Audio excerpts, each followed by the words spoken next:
Here they come again, worming their way into the black matter of my brain.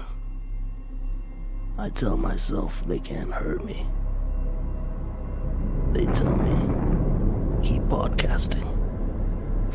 That was my own version of the opening lines to Fury Road. I thought Tom Hardy was in the room with us. Yeah, I know. I am Tom. I just channeled my inner Tom Hardy. Just like that entrepreneur page that we follow. Yeah. Shouts out to them. My name is Raph. My world is microphones and blood. Oh my goodness. And blood. And blood. I have Chances here. Good eye. Yeah, we are in the Outback today. We're talking about Mad Max Furiosa. Furiosa? Furiosa, a Mad Max story. Mad Max story. Mad Max story? That's Star Wars, like Rogue One, a Star Wars story. Yeah. I think this one's called Furiosa, Mad Max Saga, or something like that. Mad Max Saga. It's a Mad Max movie. Yeah. What they decided to do. Sans Max. Spoilers. Sans Max. Not entirely, but mostly. That's true. Furiosa is a story that takes place in the Mad Max world. It's a prequel to Fury Road in many ways. Let me start this off with a bit of a background about the Mad Max universe. So, there's a lot of apocalyptic stories out there. IPs, worlds. Walking Dead is one of them. A world where everything has been taken over by zombies. Fallout is a post-apocalyptic IP. Both of which have played a lot on the screen. Even, there's hundreds of them now. Yeah. I couldn't name them all, Keep but going. Name them all. the original Mad Max, originally conceived and directed by George Miller. The first one, starring Mel Gibson. The infamous story, which I think was quite similar to the Han Solo story of getting that character cast, was that they brought in Mel Gibson to read the lines while they try to cast the actual Max character. But what happened is that Mel Gibson got into a bar fight the night before going I heard about that. to that job, and when he showed up all beaten up with a black eye, they were like, he's perfect. He's perfect. He's perfect for We it. have our Max. The original Mad Max takes place in Australia around the time... It's like right as the world's going to shit. Pretty much, right? yeah. That's happening in like the backdrop. Yeah. Honestly, it doesn't factor into the story seemingly much. Basically, it's just that, things are going really bad. There's a lot of trouble over gasoline. There's trouble over resources and water. There's wars happening a world over away. And then you just hear it in like bits and pieces over some Australian guy's radio while he's just working his daily life in a shack. But Max, our main character, is a cop. He's a road cop. He has a best buddy, drives a motorcycle. And they just, they try to go after these goons, these gangs, these biker gangs of people who are like out there trying to like seize resources and taking advantage of the fact that the law and order in the world is dwindling. So Max, originally in that movie, and spoiler alert for like a 30-something-year-old movie. At least. Yeah. Max in that movie, a cop, he has a wife and kid, and he's going after a particularly difficult group of like bandits who've been going around trying to jack semi-trucks. And his partner at one point is badly hurt, left in the hospital. So he like takes, I'm not gonna bother with being a cop. The world's falling apart. Let me just be with my family. So he does that. Just takes off with his wife and kid. And then one day while he's away, the leader of a biker gang and his biker gang find his wife and kid. And it doesn't end well for them, suffice to say. But Max puts on the road leathers again. It's like, I guess their cop uniform is just all black leather. Yeah. He puts on the road leathers again, puts on the dark aviators, goes after the gang of bikers with his car. They do a lot of action scenes while they're driving, and then they do. It ends with not the leader of the biker gang getting hunted down. It ends with the guy who killed the wife and kid. Max handcuffs him to a burning car, throws him a saw, And then the guy's like screaming, and you get this really cool shot at the end of the movie where it's just Max, aviators on, driving away, just stoically looking off out in front of him, and then in the background, in the rear windshield. Oh, yeah. It's dope, because he just keeps driving, doesn't look back. I remember when the credits slammed, I was like, this is the coolest thing ever. It's an old movie. It takes its time getting to that point. And then from there on, that kind of begins the legend, because the movies that follow, the Tales of Mad Max, are not in a chronological order. No. They also have no, like, the continuity, you can play with it. It's almost like a mythology, right? The idea behind fables, as George Miller would explain, is that it's just people telling stories about this wanderer. And the style of the movies that came after definitely had a lot of post-apocalyptic influence. Whenever you see somebody who's like completely off the rails, not only has the world gone, but so has their sanity. That kind of style of like, why is this guy wearing a gimp suit in the apocalypse? That's very Mad Max. Yes. The second movie is applauded for its style. I think the real style of the Mad Max movies shows up in number 2, Mad Max 2 Road Warrior. That's when we get Mel Gibson, he's still in the road leather, still driving the car, but like he's got the double barrel shotgun. Yes, the classic. He's got a dog with him. He's like got a leg brace on for some reason. I guess he hurt his leg. He's eating dog food with his dog, because that's the only food you can find in the wasteland. And he's trying to get past the wily traps that bandits put out there. And then he ends up, the story kind of becomes, do you choose to do what it takes to survive no matter what, even if it's screwing over other people, or do you choose to retain some semblance of your humanity? I think in the chronology, to be honest, I think Fury Road comes after Road Warrior. I'm not 100% sure, but it feels like that. Interesting.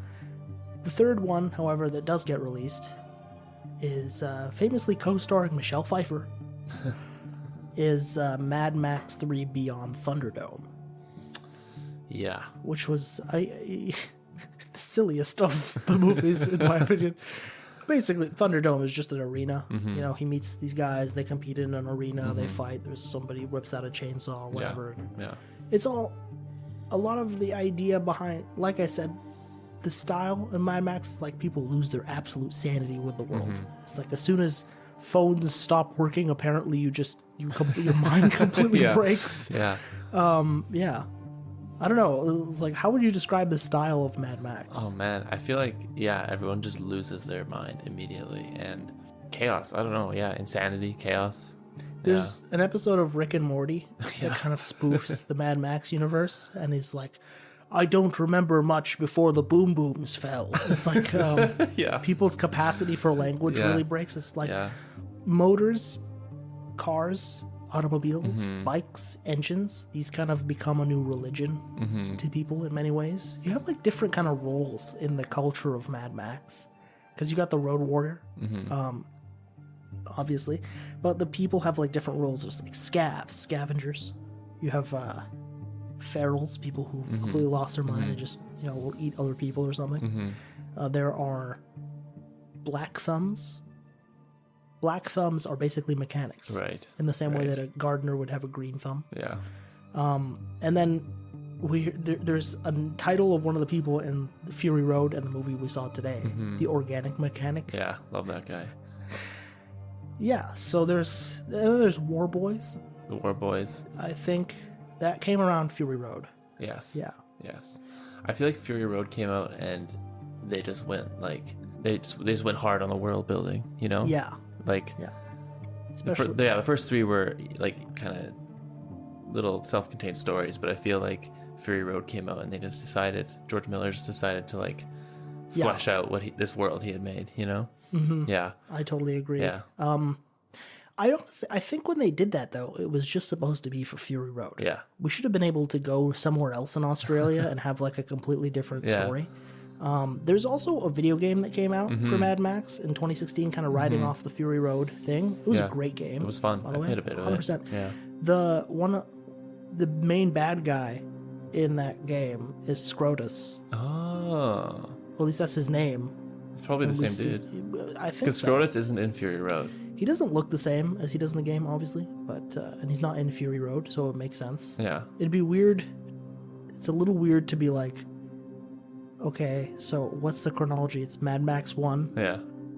and then 2, and then the game, and then Fury Road, and then Beyond Thunderdome, Yeah, I guess so. and then Furiosa's like right Before the between game. the game and Fury Road or something. Who knows, man? Yeah. I don't think it needs to make sense either. I think that's something that's really cool about these movies is that, like, I think realistically, if you wanted to make a realistic post-apocalyptic like setting, it'd be really inefficient to try and like maintain all these vehicles and use all that fuel all the time. Well, I mean, like, gas goes bad Yeah. after 2 years. I think people would be reverting to horses and stuff. And, Yeah, which but, is actually what they do in The Walking Dead. yeah, totally. And I think Yeah. that makes sense. There is something to it in the game, and even in this, there's Gas Town. Yes. So like clearly they're making new gas somehow. I think what I love about it is it feels more fantasy than science fiction, you know? Like Yeah. it feels a bit more like don't worry about the logistics. Just it's cool. Don't, you know? don't be like, where did we get all this chrome paint? yeah, you yeah. know? Yeah, exactly. Yeah. We Yeah. just happen to have it. I mean, it's funny. Jared complained a lot about Dune 2. He's like, I don't understand where they got all their technology. I heard that. It's like, or nobody I heard cares. that. But I mean, in the sense of the Mad Max world, where the whole point is scarcity. He's also the guy that went into Dune 2 without seeing Dune 1, so I don't Yeah. respect his opinion on that. It's just, we're starting a beef. At the end of this show, Chance is gonna spit his diss track, Oh no. and then I'll have Jared come back with it. It's gonna be worse than Kendrick vs. Drake. Jared already knows I got it out for him. Yeah. I'm hunting him down. So, like I was saying, Yeah. the world of Mad Max is like scarcity. Yeah. So it is. You do have to kind of balance the fact that, like, oh, you have nothing, and we want the audience to feel like you have nothing, but also you can't just whip out this thing that Yeah. magically solves your problem. Right. Right. And like, the weapons you have should be failing. You should barely. Everything is barely Yeah. duct taped together. Yeah. The amount of scavenging that it takes to like find the stuff that you're looking for has to be extremely difficult. You know?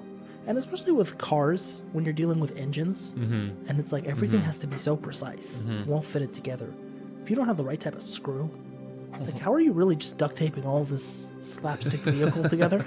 And the vehicles that they do come out with are like, you can tell how well off the warlord of the Yeah. wasteland is Yeah. based on how elaborately Yeah. stupid his vehicle is. Yeah. It's like he has a monster truck with another monster truck glued on top of it, but Yeah. upside down. It's like, what? So Fury Road came out in 2016? 15. 15. Yeah. Our grad year in high school. I remember I went and saw it in Mm-hmm. high school. You probably around the same time. You said you saw it like 3 times? Yeah, something like that. Yeah. It was an incredible film. So good. One of the best theater experiences Yeah. that I've had. I saw it in D-Box, so my chair was shaking the whole time. Yeah. It was fun. It was Yeah. great. I felt like I was in the chase. The entire movie was very well put together. Yeah. Starring Tom Hardy as Yeah. Mad Max, which to put Tom Hardy in the role after Mel Gibson, it's kind of like the feeling of seeing a different James Bond Yeah. in some way. Yeah. But Tom Hardy, he only did one movie, Mm-hmm. and I think he knocked it out of the park. I liked the style so much because Mel Gibson's Mad Max was like a little bit charismatic. It's Mel Gibson, so I'm a handsome guy, even in the apocalypse. Tom Hardy is like a little insane, Yeah. and it's like showed us that, and that's Yeah. the kind of Mad Max Yeah. we're looking for. Yeah. The canon of Mad Max is that like he's just this dude, and his mission is always to get his car, get his gear together, and just ride off to the plains of silence, To survive. Yeah. like surviving until he can find a place where Yes. there's nobody else, so he Yes. can finally reconcile the pain of Yeah, losing his wife and totally. son. People just can't leave him alone though. Yeah. Yeah, well, it always gets dragged into Yeah, something else. And yeah. like somebody takes his car or something. Which was kind of the Fury Road. Yeah. And the game too, like both Yeah. of them. Same yeah. deal. Totally. But Fury Road was a really cool story put together. Like you said, they fleshed out the world a lot more. They were like, here is this particular territory that seems to be run by a warlord. The warlord manages the one area that has like water and vegetation. Yeah. And then he gets all his gas from Gas Town, and he gets his bullets from the Bullet Farm, which we never saw in the Bullet Farm before. No. This movie, so it's pretty cool. That was cool to see. To get a chance to see it. Yeah. Immortan Sorry, go ahead. Bullet Farm was kind of like not very well defended. It was it's in a pit. It's a pit. Well, there's only one road leading. But imagine into trying to defend a pit. Yeah. All your enemies are above you. Well, logistically, to be able to do anything with the pit, you need to be able to get in and out of it through the gate. That's true. That's true. Yeah, otherwise you're just falling down a cliff. But again, that's something I like about these movies, is it just is like, don't worry about that. It's like freaking the Bullet Farm. It's the Bullet Farm. Well, I mean, like, what happens if I just show up to the edge of your pit? Then we shoot you. Yeah, it's true. It's true. Yeah. It's true. But, so one of the things that actually struck me, because I'd watched, in preparation for Fury Road when I was in high school, I watched all the old Mad Max movies. Yes.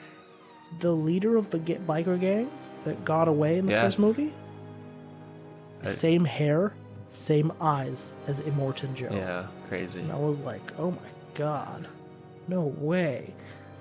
It's never touched on or referenced in the movie, but I'm like, this can't have been a mistake. No. It is the same actor. Yeah. Is it? Yeah, it is. Okay, I never There you go. It had to be the same. In terms of George Miller, the director of the first three movies, was brought on to direct Fury Road. He's getting on in years now. He's a pretty old guy. Yeah. But he was insistent on doing Fury Road with practical effects. Which is like, obviously they had to do something about the sandstorm and like certain CG stuff. But when you see a guy jump from one car to another, practical. Yeah. Yeah. I don't know if I can say the same with this movie. I don't know.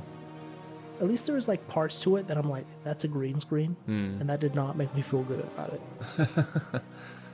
Yeah, I don't know. It didn't completely break my suspension of disbelief. But my main complaint with this movie is that there wasn't any disbelief because it's a prequel. Are we going to get into spoilers here right now? Let's flag it right here. This is the spoiler territory. If you care about spoilers, call your mom. Do that anyways, actually. Call your mom anyways. Call your mom anyways and tell her to listen to this show. Hi, Mom. Yeah, it's like, it's a prequel. And we know Furiosa survives to make it to Fury Road. And we know that at the end of Fury Road, she tries to get to the green place and it's gone. Yeah. So it kind of makes a chunk of her journey in this movie feel pointless because we know what's coming. So I feel like when you have a prequel like this and you know where it's leading to, when you know where it's leading to, the ending can't be the focal point. The focal point needs to be the journey that the characters go on. You know?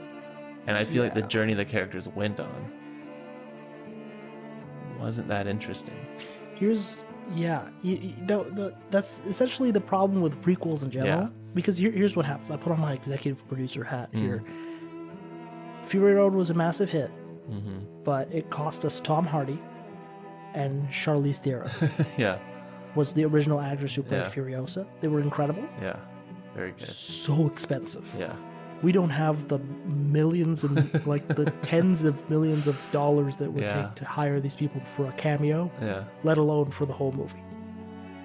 What we need is just one big name, somebody who would already agreed to do it just for the lulls. So we got Chris Hemsworth because he's already Australian. And Chris Hemsworth is great. Like, I don't want to denounce his role in this at all because I think he actually did a marvelous job. I think he's the best part of the movie. Easily. He might have been easily the best part. Yeah. Anna Taylor-Joy, who plays Furiosa, also did I think she did a really good job, She did a really good job. Chris Hemsworth was great, and the way that he can play a character who's lost a lot is very cool, because he does it with Thor. Yes. And he does it in Extraction. just as examples, but he knows how to play very well somebody who's lost everything. So he does definitely bring that, albeit with like a different flavor. Yeah. But like I was saying, executive producer hat. It's been 9 years. We haven't made a follow-up because we're stupid. And we want to test this IP again with a movie. Yeah. But we don't want to risk ruining something by making another sequel. And we can't afford Tom Hardy again unless we're surefire that this is going to make money. Yeah. So let's come up with something that's a Mad Max spectacle. Yeah. We'll take something people thought was cool and we'll kind of bring it back. So we took the same territories as Fury Road, and then we took Furiosa, but younger, so we don't have to hire Charlize Theron again. And it's not a sequel, so that we don't have to worry about ruining the story by going forward, which is the thing that Star Wars does all the time, and I hate it. There's nothing, only a big official Star Wars episode, whatever, can be the next movie. Right. It has to be episode 10. Right. Can only push the story forward. Everything else must be a prequel. Which is like, it's not to say that you can't make cool stuff, but there's always this frustration in the sense that I don't know what the future is, and you're making me wait decades for the future of this franchise. I didn't, when they came up with the nth Star Wars animated television show, I'm not going to watch it. Because I know what happens. I know what happens to all the clones at the end of the Sorry. I know what happens to the clones at the end. Sorry. Yeah, guess what? Vader dies. Spoilers. Oh no. Yeah, throws the Emperor down a pit. Oh my god, it's been 40 years since we knew that. Yeah, it definitely, it felt like, oh man, I feel like coming out of the theater, I was like, I like the action. The action was fun. Lots of cool car chases. I like the performances by Anya Taylor-Joy and Chris Hemsworth, and all the actors. Really, it's such an interesting world. It is. And I feel like the world building was really cool. Seeing the interactions between the different towns, you know. Yeah. I liked all that stuff, but the story itself was actually pretty. It was lackluster. a revenge story. If I can give like a quick plot breakdown. Yeah. Anna Taylor-Joy's Furiosa, a young girl who gets kidnapped when she's in the green place, this home of abundance where there's still vegetation. That was cool. That was cool to see that at the beginning. It's kind of nice. Yeah. I did have a little bit of a gripe with it because it was like, and I'll come around with it. But point being, she gets kidnapped by servants of the warlord, who is Chris Hemsworth, because in this world all of them Dementis. are warlords. So Dementis is the character that Chris Hemsworth plays. And then got a prosthetic nose. Don't know if you noticed that. Yeah, he did. He looked like slightly off, and I kept looking at him like, what's wrong with his face? Then there was a shot where it's his profile, and I was like, oh. Yeah. Which I don't know. I was like, we have to make him less handsome. Otherwise people won't believe he's the villain. But yeah, and then Dementis starts competing with Immortan Joe over control of the bullet farm and gas He town wants to take over Immortan Joe's empire, basically. Yeah. But oh no, I guess we know who wins. Yeah. So the whole point is that, part of that journey is that Dementis kills Furiosa's mother. Yes. And so Furiosa's trying to get revenge. The whole way. It's a big revenge story. Yeah. And it's like I would like to say that it's the chronology of like a wasteland war, but it's not. It's like we gloss over the war. Yeah. Yeah. The bits of action that we see. Yeah. The shots of the landscape, the little performances of the people that really grip us. It's like the elements are there. Yeah. I think they're put together in a way that's poor. And occasionally there are not slip-ups, but like moments of lame in it, where it's like, I want you to show me the wastelandscape, show me the car making a dust trail as it goes, and just hold the shot. Yeah. This was the same problem Avatar had, where Avatar: The Way of Water, we made this beautiful scene, but we're only going to show it to you for half a second because we're afraid of time for some reason. So Avatar should be afraid of time. Furiosa had time. You could show me the cool landscape and let it draw me in. That was one of the things. I mean, there's a scene in Fury Road where it's just showing you the canyon. It's just a slow pan over the canyon. Yeah. And that's it. It just immerses you in it by the feeling of being there. Right. There's the very opening shot of Fury Road is Mad Max standing there next to his car, and the lizard shows up. Yeah. And the lizard crawls all the way up there, and you just see him stomps it with his heel, and then he eats it. And it's like that moment draws you in to the whole thing. It's like that was the perfect way to set the scene. Yeah. But then when it comes to this movie, it's like everything is quick cuts and then time skips. It's like, well, we actually don't think it's that interesting to show you her driving from point A to point B. It's like, I get it. I get why you think that. But there's moments of immersion that we're missing because of that. Yeah. And also, like, it wants to tell us a story with so much metamorphosis that's just drawn out over so long. Yeah. Yeah. It's like, imagine if instead of starting with her as a child, we just started with her already in the Citadel and then showed her, like, mourning the loss of something. And I think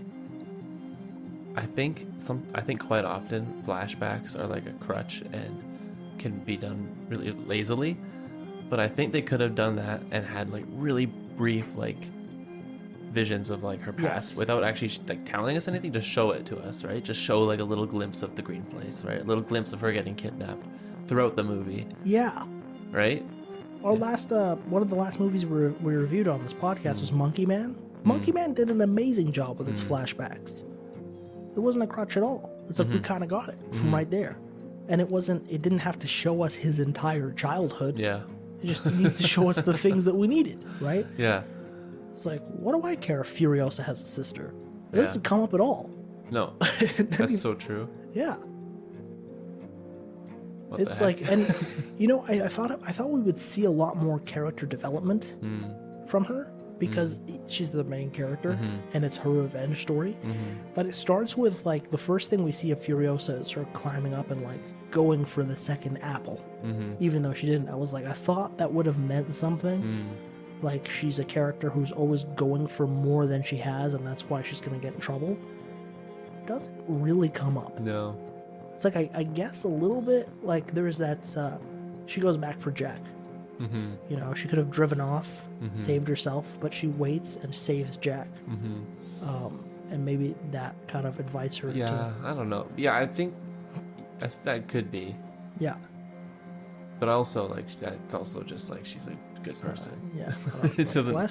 Yeah, it doesn't even need to be That doesn't really. fruit thing. It's not really the fruit thing at all. Yeah. It's like, It could be. I mean, But it could be if you're dumb. I'm kidding. No, I don't want to. no. It's not. It's harsh. I was walking out of this movie telling you I think it's too harsh for me to say it's a bad movie. It's not a bad movie. I can't tell you it's a good movie.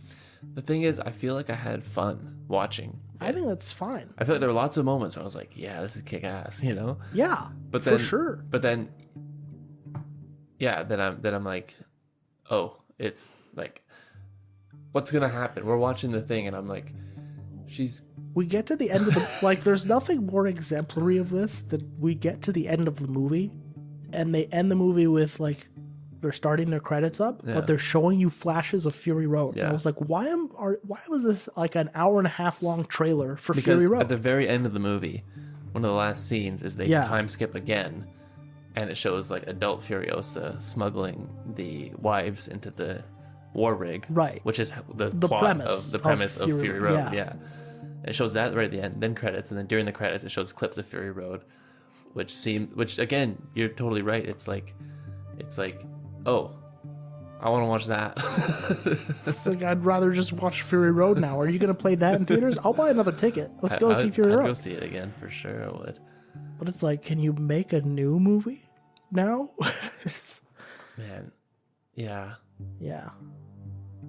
I'd love to see Tom Hardy do Mad Yeah. Max again, but like, What if? Oh man, I've got a whole bunch of different thoughts in my head right now. Here's let me go back to Yeah. something, because I was like, I at the beginning a little bit, because so Fury Road, yes, Mad Max is the main character, but he hardly speaks in it. The movie is actually very driven by the women in the movie. And it's essentially a very feminist movie. Yeah. Yeah. It's totally. like these women, the wives, are trying to break free of Immortan Joe, who kept them literally locked up. They're literally wearing chastity belts. And they're driven by Fury-Rosa. You can do it. Furiosa. Well done. They're driven by Furiosa. Yeah.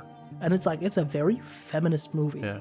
Like, women have a lot of power in that film. Yeah. And I think this was intended to be something the same, because we open up on, like, it's the green place.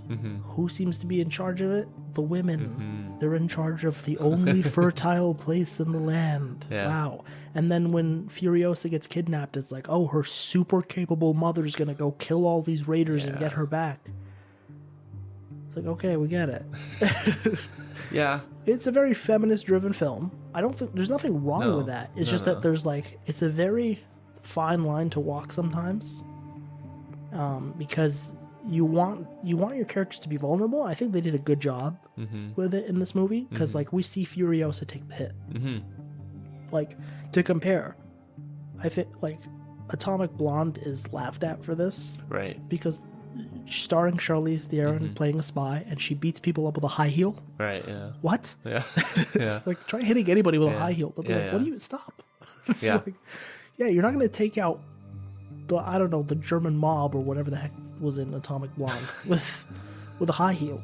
The elements are cool. It's the Mad Max world, so we're happy about it.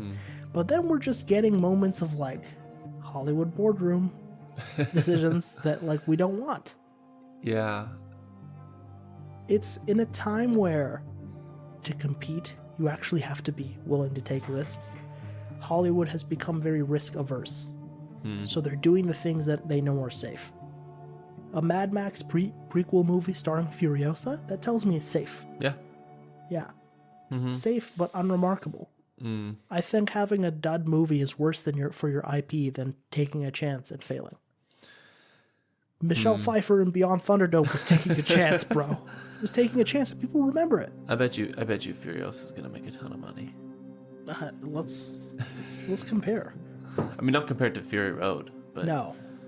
I just get caught up on the fact that like we know how her story ends, which again, as you said, is like just how prequels are. But then you have to make the journey interesting, and Furiosa just barely beats the Garfield movie in disastrous Memorial Day weekend. Oh, that's rough. Debut. Yeah. Ow. That sucks. Yeah. Painful. Yeah. But it's like, oh man, yeah. The Mad Max world deserves better than this. Yeah, it sucks because it just had all the pieces. It had all the pieces, you know? Like, the actors all did a great job. The action was cool. Yeah. The special effects were good. The story, like the world building, the setting was cool. Yes. Everything Which, to about- be honest, is yeah. like, I think, this is going to sound baby bathwater, but I think you need to move on from the setting. If you're going to make another Mad Max movie, I want to see him in an entirely different place, entirely different problems. Yeah. Yeah. And I think Fury Road did not have a complicated story. Yeah. They drive one direction, they realize they should go back, and they turn around and they go back. And, like, the whole movie is basically a chase. Yeah. Fury Road. It's one long chase scene. Yeah. And the whole way you're going to your destination that you think is the goal. And then they have a really cool plot turnaround where you reach the climax where it's like, no, actually the plan is to go right back where the bad guys are. And it's not a complicated plot. No. It's really simple. They're driving, they're beating up the bad guys. It feels like a very well put together film. But it's actually quite similar to John Wick, where it's just like the plot, like for the first John Wick, like the plot it's simple. It doesn't need to all those bells and whistles because we're not jumping around like idiots the whole time. because the movie, the cast and all the production and everything supports it. It doesn't need the complicated plot. No. And Furiosa doesn't have a complicated plot either. But maybe it should have, you know? It's like, step your game up in some way, right? Yeah. If you're going to tell this movie, like, make it elaborate. Make it elaborate like John Wick 4, and like there was a lot of Shakespearean scenes of like, is Scrotus gonna take over after Immortan Joe or Rictus? Like, where's the drama in that sense? That could have been very nice. All the drama was contained in Dementus. Which this movie should have been about Dementus. Because I don't actually know if that's true or not, but anytime Chris Hemsworth was on screen, I was happy. Because his character was just so entertaining, and he did such a good job. There are moments of levity in this movie that I think are... Yeah. Like the moment where she runs and leaves her wig in Rictus's hands, and he's like, he takes a moment to figure out what's happening. Yeah. That's funny. Yeah, and in that same scene when he's like lying to Scrotus about what he's doing, just looking around. It's like he's so stupid. There are moments of levity in this movie that are like, they're quite funny. I wish they'd capitalized on that a little bit more and like done more. Yeah. But like that's the problem with this whole movie. It's very risk averse. Yeah. It's like we didn't want to take any chances. We needed to play it safe. Guess what playing it safe gets you? Barely better than the Garfield movie, apparently. They introduced his character, Praetorian Jack, who's like a driver. At that point, I was actually quite annoyed with the movie because leading up to it, there was so much talk that was like quick, heavy Australian accent, bad sound balancing, and made up words. So when you combine all these things together, people are just like, whatever the opposite. Yeah. Nero and Jack. Like, oh, what? I didn't even know his name was Jack until he died. And it's like, I don't know, because I understand for the story they made, I understand why they needed Praetorian Jack in the movie. I understand that. But he's just like a dude. Yeah. And he's just like a... He was a little bit minutely interesting. And Max would not have worked. For the story they wrote, you couldn't have put Max in that role. It wouldn't have made sense. But the guy was basically a budget Mad Max. Like... Yeah. And they kept like they make like little nods to him, like when he has the double-barreled sawed-off shotgun. Yeah, you're not Max. Nice try. I did, They do show us like one scene of a guy presumably eating dog food leading up against the black car and go, that's the black on black. Yeah. That's Max. That's his car. And he's just watching from a distance for some reason. I did, because the scene before that, she's like crashed her motorcycle. She's like stumbling, but with one arm. Yeah, but she's like way. You can see the Citadel way in the distance. Then it shows that shot of Max watching. Then the next scene, she's in the Citadel, like in a hole. Yeah. And I wonder, did she stumble there, or are they like kind of trying to imply that Max saved her and like? It doesn't. Here's the thing: it doesn't make sense for Max to be anywhere near there. No. Because as soon as he comes near there on Fury Road, he gets captured. Yeah. Yeah, because they want his car and his blood. Yeah. Yeah. That's so true. I also noticed that the actor, whoever was playing Max on that cliff, did not look like Mel Gibson or Tom Hardy, which I appreciated, actually. Like, I don't actually mind that there would be a new person playing it. I'm sure it was just some dude. It doesn't need to be anybody in particular. Like, probably one of the stunt actors or something. Who would you cast in that role? Tom Holland? Damn you. No. It's too much. I'm picturing it right now. Can Tom Holland even grow a beard? No, I don't think he can. I don't think he can look scruffy. No. I don't think he's capable of it. No, obviously Tom Hardy is an excellent. We have to sub in the other one. Timothy Chalamet plays Mad Max. Legit though, if they made another Mad Max movie with Max in it, and Tom Hardy either didn't want to come back or whatever, who would you cast? Who's your dream? We get into this game every time we podcast. Yes, we start talking about which celebrity we want. It's very hard to pick. I want to put Jake Gyllenhaal in there. Oh, he could be good. Kind of. I don't know enough Australian actors to like start naming this, but yeah, I mean they don't have to be Australian. Could Ryan Gosling pull it off? He could. He's too boyish. He could, but he's already done the silent driver guy in Drive. That's true. People would be like, it's Drive. It's Drive again. Yeah, it's Drive again, but in the desert. Mad Max, Drive 2. Furiosa. I don't know. Yeah, I want the next Mad Max movie to be entirely different. Yeah. I feel sad that we didn't move along in this, and that We're going to have to wait another 9 years, though. That's the problem, is that the only reason we would see another movie is if they looked at the money they made with this and were happy with it. I don't know if they even broke even on this, or if they just. It just feels like it's George Miller's like passion project. Well, it's like, I feel like he wanted to tell a story about Furiosa, and so he tried. You know, why did the Andrew Garfield Spider-Man movies get made? Because Sony's IP was going to expire. Right. Why did this movie get made? I think the IP was just in trouble. And Warner Brothers was just like, we gotta make people think about Max again.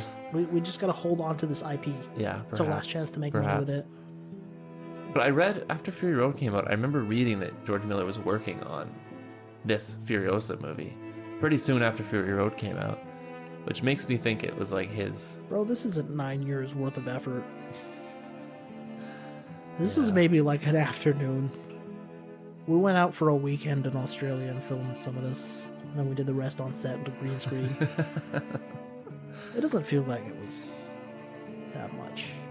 Fury Road, like, you could just put the movies side by side. Yeah. Fury Road is drastically different in its cinematography and production style. Yeah. I think, like, that's Mad Max. That's George Miller at work. I feel like he's an old guy. Yeah. He just signed the paper. Yeah. He's like, oh, that sounds like a good idea. Here you go, Hollywood executives. Have fun. Yeah. Yeah, I don't know. We would have gotten a different movie if he was a lot more involved. I mean, he directed it. I'm pretty sure he directed this one. I'm gonna look this up right now. Yeah, you're just gonna keep fact checking me. Pretty sure it made lots of money. Wrong. Pretty sure George Miller directed it. Pretty sure. IMDb. Oh, yeah, it is George Miller who directed it. Written by George Miller and Nick Lathuris. Interesting. You let us down, Georgie. He didn't do terrible. I'm glad we got something, as opposed to nothing. Again, but I don't regret seeing it. It was fun. No, I liked lots of parts of it. Yeah. My problem is that, like, I feel like I would have equally enjoyed this on Netflix. In fact, I might have enjoyed it on Netflix more, because the sound balancing was not good. That was like a lot of time they kept doing this thing where, like, they're trying to make you immersed into it by playing with the sound and being like, okay, now you don't hear the engines. Okay, now you just hear the wind. Okay, now you just stop doing that. It's not helping. It's actually making me more confused. It's art, Raph. I can't tell what you're saying. It's art. It's like, is it art if you art in the woods and nobody sees it? Is it art if you can't tell what's going on? Yes. Thanks, Banksy. Yeah. Yeah. I noticed, I felt like they did a really good job casting. I feel like Anya Taylor-Joy looks like she could be a young Furiosa. I think it's great, yeah. And I think the actress who played Furiosa as a kid also was like, I feel like all three of them look like they could be related. But I read, you know what I read the other day? What? That they used AI to, like, for in between. So the reason, like, when they time skip, like, they aged, they, like, crossed. Am I making sense? Am I sounding like a bad man? No, you're making sense. They, like, cross-faded from one actor to another throughout. So Anya Taylor-Joy said in an interview that you don't actually see, like, 100% Anya Taylor-Joy until the end of the movie. Yeah. Leading up to it, it's like her combined with the younger actress. I can't say... I didn't notice it, so it seemed to have worked. Yeah. I remember thinking, wow, they did a good job casting. Not bad. It's not like PlayStation 2 Indiana Jones that we saw in that movie. Like, it was better than that. Oh, man. I'm a proponent. I'm like pro AI on some of these things. Yeah. I'm not mad that they used AI. I think it's a cool way to use it. Yeah. In this case. Yes. Yeah. I think it would suck if they used it to replace a performance, but to enhance the performance, you know?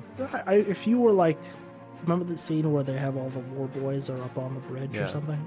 If you told me like, oh, 9 out of 10 war boys are AI, I wouldn't be mad. Well, they're probably CG anyways. Yeah. What's the matter if a robot makes them? I mean, I'm gonna give them the benefit of the doubt No. and be like, no, they painted a bunch of dudes in white Yeah. and just put them up on that Yeah. bridge. It's like, that's fine. Yeah. Yeah, I don't have a problem. Yeah. It's the big thing. It's the spectacle. I don't want to see AI in the spectacle. Yeah.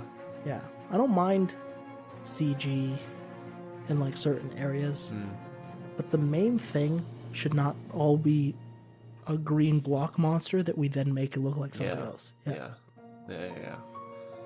Yeah. It's like, this isn't like, I'll always reference Avengers for this kind of stuff because they're a problem.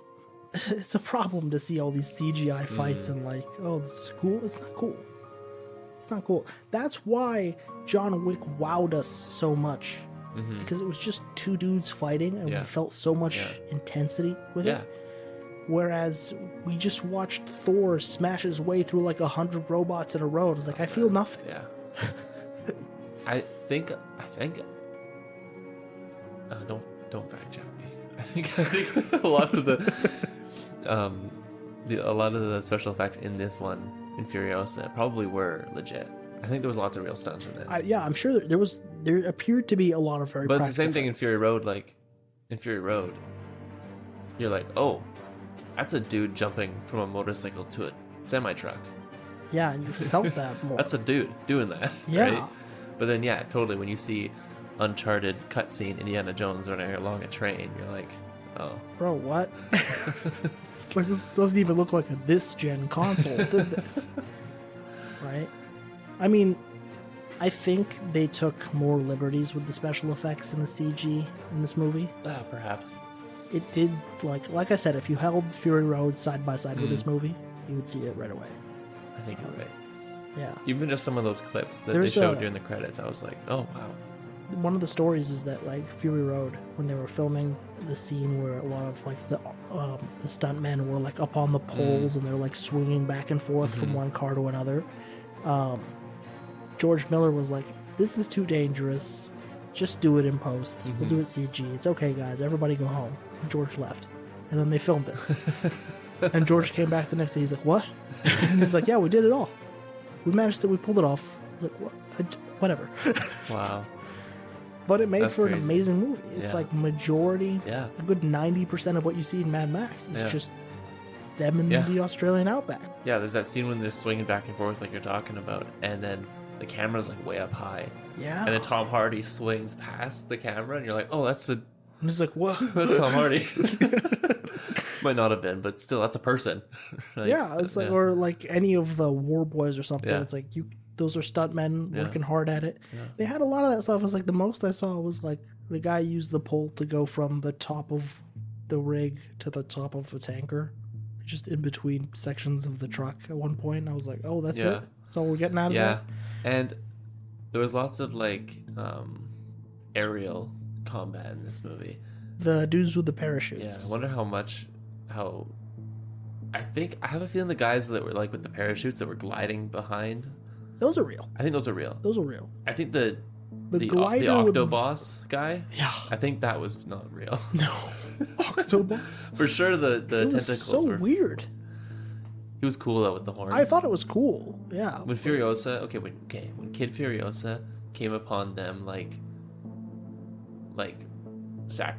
ritually sacrificing her mom on the tree, Yeah. that was metal. That was crazy. Yeah. When I saw that, I was like, this movie's gonna go hard, and it didn't. But that was a cool scene. Yeah. One of the risk-averse things of the movie is Yeah. like we're afraid to show you too much gore. Yeah, It's like whenever people are you're seeing no blood. yeah, Majority of the times, like it shows you a severed arm at some point. yeah. There was blood and there was gore. Like when they showed her arm hanging there Little bits, but like they shot a guy in the head. at the In the end. movie- At the end when she executes. For one, there's other parts of it like when the little dude who's like sitting with all the vegetables, he gets shot in the head. There's like Okay. no brain matter or blood around the area. It's That's like a the little next movie. couple It's drops. the prequel about that guy's backstory. Yeah, this is one of the Half-Lives. Right. Because that's one of the things they say in movies, like yes. if you're born diseased or if you're cancerous or something. Um, Because the world is poisoned. Everything is poison in this world. at the end of the movie, she executes Dementis. And I'm like, and there was no blood. Yeah. And I thought that looked so bad. That looked so It was bad. not good. It looked fake. It looked so bad. Oh, Yeah, there's like disappointing. they couldn't. It's the thing. It's like, oh, we're gonna shoot for a certain rating, and that means we can only show so much of something. Exactly. It's like when a movie is PG-13, you get like one F word. Yeah. Yeah, without breaking it. Yeah. Was there an F word in this movie? No, but there was. We could have traded that for the. That would have been cool. blood. Would have been down, but they probably replaced all the swear words. Yeah. Now that the boom booms, we lost all the wordy words. It's like, what? Okay, I think the cat wants to get let out. I'm just gonna. Yeah. So, who's your pitch for? Not Tom Holland for the next Mad Max. Yeah. Who would you have play him? Yeah. Because he's got to be tough. He's got to look a bit Australian. Look Australian. What does that mean? I don't know, be a white guy. Look like a criminal. What if they just made the next Mad Max black? Yeah. It's Idris Elba. Alan Regan. Our number one fan. Because he doesn't have to be Australian. Because Tom Hardy's not Australian. I just said he has to look Australian. Yeah. I don't know, man. It's hard to say. I feel like I don't know enough actors who would fill this role well. Yeah. It's hard to say. Theo Vaughn just shows up there with the mullet. No, he could for sure play like a wasteland. He could play a wasteland. Guy. Yeah, he could just play Theo Vaughn in the wasteland. Yeah. Yeah. I'm googling white male actors. Jai Courtney could pull it off. Oh yeah. Yeah. Boomerang Man. Yeah. He does play the boomerang. Captain Boomerang from Suicide Squad. Is that what he is? Yeah. What's the next story that you would tell with him? Well, it's got to be different.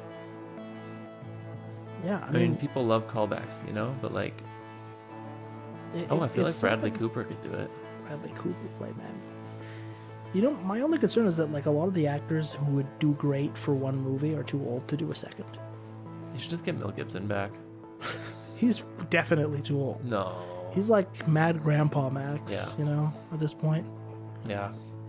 I wouldn't be mad if he did a cameo in the next one. I'd be pretty happy with it. Mad Max Fury Shuffleboard.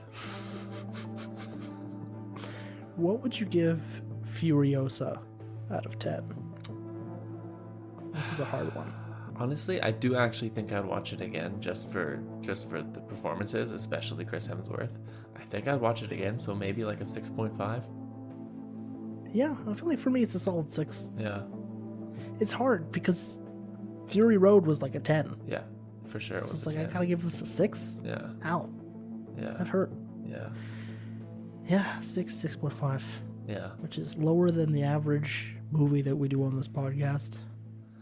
Yeah, we didn't rate The Unbearable Weight of Massive Talent. Yeah. I don't even know how I'm going to edit that. I haven't even taken it off this machine yet. We talked about Nick Cage's movie, The Unbearable Weight of Massive Talent. I got so mad at myself because I didn't mention The Color Out of Space, which is... I don't know what that is. It's a movie based off of a Lovecraft story that they got Nicolas Cage to play the dad in the movie. Oh, yeah. And he was like one of the leading roles. He was so good. When was that? It wasn't a very popular movie. I don't even know if it made theaters. Was it a while ago or was it recent? It was a few years ago. Oh, interesting. Yeah. Not too late, but I would recommend it. The Color Out of Space. An underread, it's an undersung Lovecraft story. Could Pedro Pascal be Mad Max? He's already doing an apocalypse movie. He's already Joel in The Last of Us. Forget that. Screw Could The he Last do... of Us. I would want to hear him. What does his Australian accent sound like? One of the things that I really liked about Fury Road is that when you first saw Tom Hardy, you couldn't even tell that was him. Right. Because he was like bandana, beard, crazy eyes. Yeah, it's like it's the same thing when he played Bane in Dark Knight Rises. Yeah. I didn't even know who that was No. the whole time I saw it. Unrecognizable. Yeah. He's a good actor. But I mean, also he was bald and had a crab on his face as Bane. But Yeah. it It's like helps. he knocks every role he gets out of the park. I'm just like super happy with Tom Hardy. Yeah. So if he doesn't play Mad Max again, I'll be a little upset. Yeah. I feel like he's young enough to still pull off a couple good more movies. Mm-hmm. Daniel Craig did Bond for like 20 years. Yeah. What the heck? It's like, yeah, we can still fit in one or two more Mad Max movies with Tom. That's not even an exaggeration. Daniel Craig was like Bond for like more than 15 years. Yeah. That's crazy. I never even thought about that. Right. Well, I mean, like, he was a Bond for probably longer now than Sean Connery or Roger Moore was. Probably. Yeah. He could be. He did. a Young lot Sean of- Connery could be Max for Sean Connery. Young Daniel Craig could be Max. Yeah. Daniel Craig would have been a killer Mad Max. I Yeah, think yeah. he would have been perfect for the role, especially because, like, did you see Cowboys and Aliens? I love that movie. The beginning of Cowboys movie's and so Aliens, when good. you see him like wake up in the desert, Yeah, he's like, yeah. I don't know anything, and Totally. then like he kills those three guys. It's Totally. like Very that's a Mad Mad Max Yeah. moment right there, Dang. right? Dang. Now Shed a tear for the Max we never got. the Max we never got. Wow. Shed a tear for this next episode that you will get. Witness me. I'll spray chrome in my mouth when I'm uploading this. Oh man, there was one line. Yeah, I know. There was one line near the beginning of the movie that Dementis said. He said something was very poignant, and I can't remember what it was. The Australian accents, they got thick to a point where I didn't understand anything. Half the lines people said in this movie are gone. Yeah. It's like I hardly got them. Yeah. Yeah. He had some good lines though. What were you referring to? I can't remember. I just remember laughing. I thought it was really funny that he just said something was poignant. Yeah, they would just break out these phrasings every once in a while because you have History Man. History behind Man. you. History Man That is was so behind you, and good. he's just like telling you all the That was so funny. definitions of everything. He's just a walking dictionary. Yeah, he's like trying to define abundance to that war boy. It's when you have a lot of a thing. The war then- boy showing up being like, "Is this Valhalla?" And they're like, "What's that?" Yeah. That was funny. That was funny. It was a Yeah, and then there's moments of levity. in History this. Man's trying to describe to Warboy what abundance is. And then, yeah, and then Dementis is just like, when you Dementis have- is just like, lots of stuff. Copious amounts of a thing. Yeah. Yeah. Warboy's like, what's copious mean? It's like, Man. which way was it? That way, I think. I think? Yeah. That way, maybe. Anyway. Yeah. Any last thoughts about this? Yeah, disappointing. Lots of things I really liked about it. I'd watch it again when it's on streaming. I'd rather watch the next Mad Max movie Yeah. that should actually star Max. Oh, man. Yeah. Witness me at the Forest Creek on Instagram, YouTube, Spotify, That was youtube.com/@therealforest That was Creek. slick, dude. Thank you. That's professional. Appreciate that. You can witness us some more. theforestcreekweb.com and get in touch with us. theforestcreek@gmail.com. We'll be back with more movie reviews, discussions about life, an upcoming episode where we talk about Scotch, and other fun stuff, including later this summer, the Deadpool and Wolverine movie Right. review. I got the tickets. Myself, Jared, and Jake Nice. from the Monkey Man podcast are That'll seeing be it. good. Jake from the Monkey Man. From the podcast. Monkey, that's how we know him for now. He'll be back. I'm trying to nurture some young talent, okay? Wow. Yeah. Not you old. No. Okay. I'm the Tom Holland of the Forest Creek. Technically, you would be the Tom Holland because he's the young talent. You would be the Tom I'm Mel Hardy. Gibson. Yeah. For now, we hope you enjoyed this movie review Indeed. more than you might enjoy Furiosa. It's not that bad. It's fine. It's fine. It's not. It's fine. It's fine. Witness me.